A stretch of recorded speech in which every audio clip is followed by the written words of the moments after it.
प्रणाम सब गोटा के। हम डॉली मिश्रा एकटा बेटा विवाह के सहाना गीत गबै छी। नीक लागत तो अपन आशीर्वाद प्रदान करब।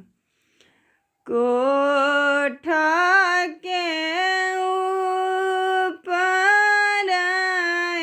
के गो कोठलिया है, कोठा के ऊपर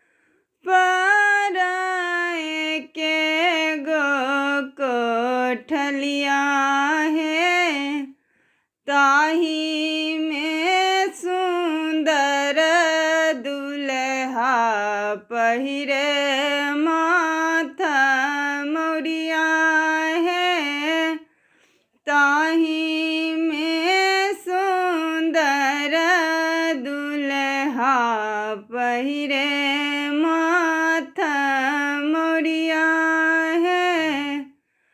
बाबा जे कहथिन बउआ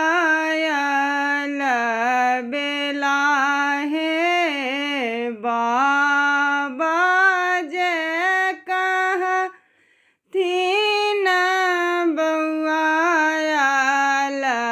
बेला है, के ही सम्हारत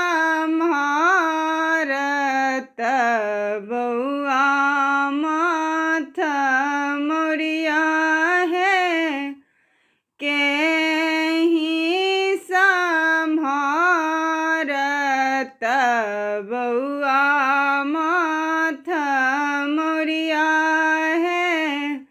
मलिया के जनम लयापन बहनोइया है, उह सम्हारत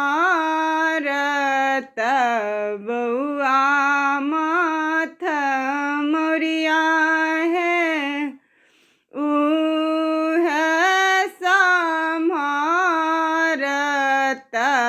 बउआ माथा मोरिया है। पापा जी कहथिन बउआ बेला है, पापा जी कहथिन बउआ बेला है, के ही सम्हारत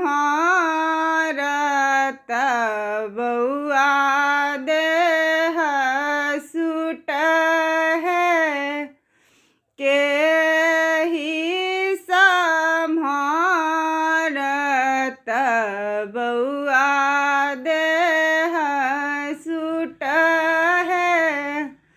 दरजी के जनम लयापन बहनोइया है, दरजी के जनम लयापन बहनोइया है, उह सम्हारत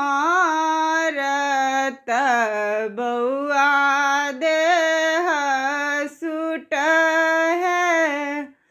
कोठा के ऊपर के गो कोठलिया है, ओही में सुंदर दुल्हा पहिरे पैर जूता है। मामी जे कहथिन बउआ बेला है, के ही सम्हारत बउआ पैर जूता है। चमरा के जनम लयापन बहन